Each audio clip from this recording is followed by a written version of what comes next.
B part की बात करें, बड़ा इंटरेस्टिंग क्वेश्चन है यहाँ पर। Estimate the acceleration of electron and proton due to the electric force of their mutual attraction. Okay, तो अभी हमने यहाँ पर कैलकुलेट किया कि अगर हम फोर्स की बात करें, इलेक्ट्रॉन, यहाँ पर हमारे पास में एक इलेक्ट्रॉन है नेगेटिव चार्ज पार्टिकल और एक प्रोटॉन है positive charge particle.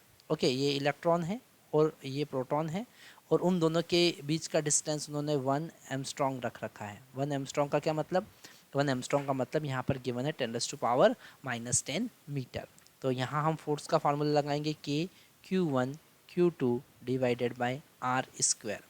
Okay, F is equal to K का वैल्यू 9 इंटू 10⁻9, क्यू का वैल्यू 1.6 इंटू 10⁻−19 कूलम, और इसका स्क्वायर हम कर देंगे क्योंकि दोनों क्यू इक्वल हैं। यहाँ पर Q1 is equal to Q2 is equal to E, that is 1.6 into 10⁻−19 and R is equal to 10⁻10 whole square.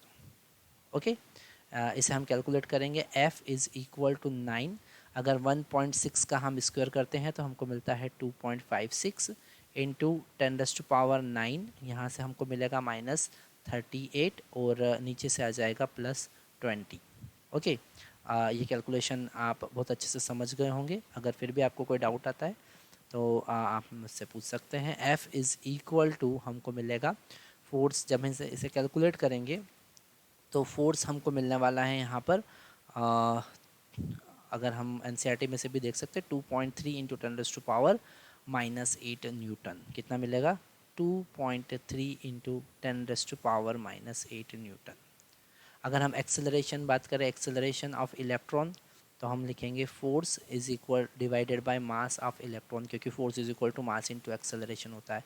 तो ये मिलेगा 2.3 इंटू 10⁻⁻8, और इलेक्ट्रॉन का मास हमको यहाँ गिवन है 9.11 इंटू 10⁻31 kg।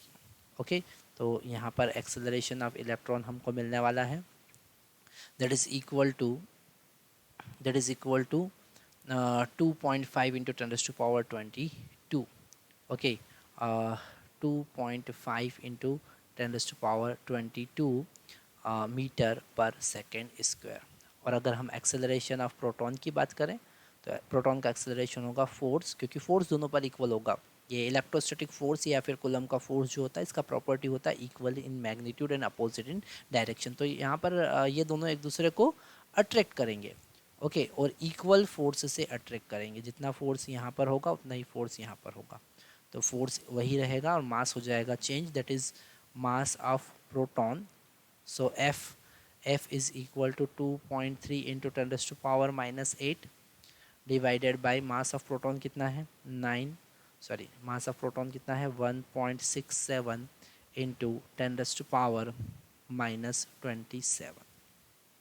तो अगर हम प्रोटॉन के एक्सेलरेशन की बात करेंगे, जो कि इलेक्ट्रॉन के एक्सेलरेशन से बहुत ही कम होगा, वो होगा 1.4 into 10⁻19, 1.4 into 10⁻19 metre per second square. Okay, तो यहाँ पर हमने ये वाला क्वेश्चन, बड़ा इंटरेस्टिंग क्वेश्चन था, ध्यान से देखा। अगर आपको फिर भी डाउट आते हैं so you can comment me. Thank you very much.